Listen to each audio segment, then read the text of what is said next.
Hello, virtual students. This is a tutorial on using Britannica School database. So the first thing you need to know is the way to get to Britannica School. So you are going to get here by using your Liberty Virtual School app. It's the app on your iPad with this Apple and Wi-Fi symbol. When you get here, you will see Britannica School here on your left. There are two Britannicas. The one on the right is Britannica Image Quest. That is your image database if you need a picture of something. But if you're looking for actual information, you're going to go here to Britannica School on the left. When you click in, you will see the first thing that it's going to ask you is what level of information you want. We are in elementary school, so we're going to choose elementary, the smallest tree.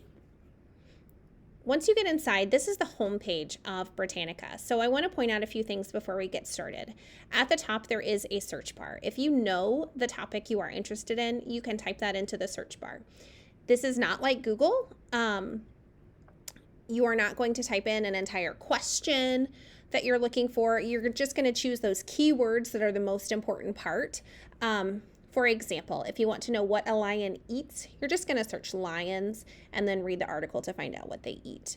Down below, you will see there are some other options as well. Sometimes we know a category of information. We know we want to research an animal, or we know we want to research a person, but we don't know who yet. So if you're just kind of looking around, these sections at the bottom can be helpful for that.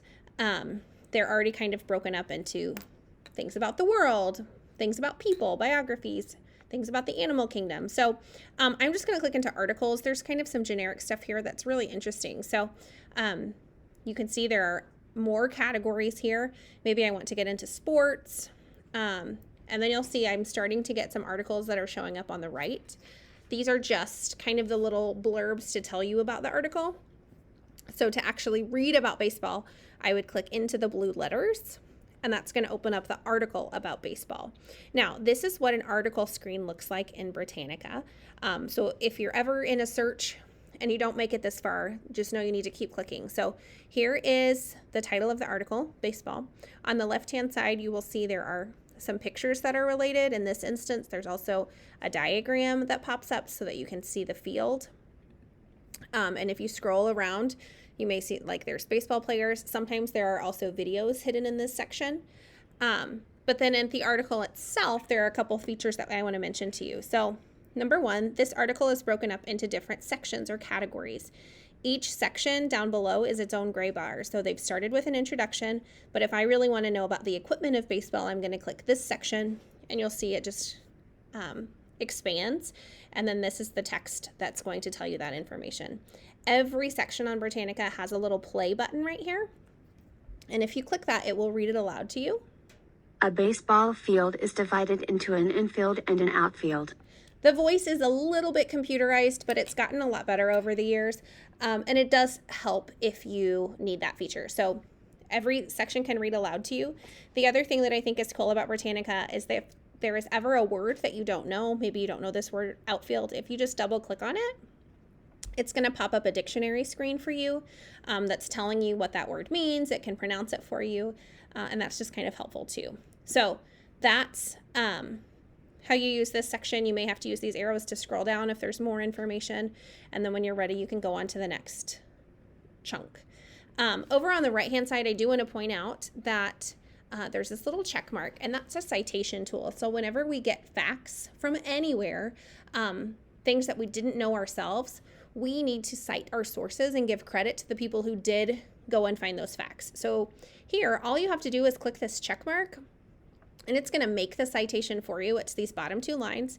You would just highlight and copy them, and then you could paste them into whatever document you're using so that other people know where your facts came from.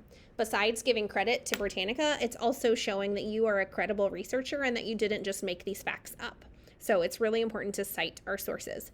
I want to mention too that this is not a link. So no one is going to just be able to click on this and get back to Britannica.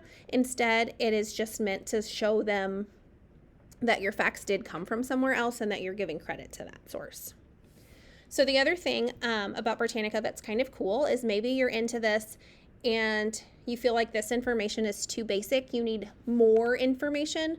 At the top, you can see there are article reading levels. Level 1 is elementary. Level 2 is that middle school level. So if you need more facts than what it's giving you, you can always go up a level, and you'll see the look of the page changes.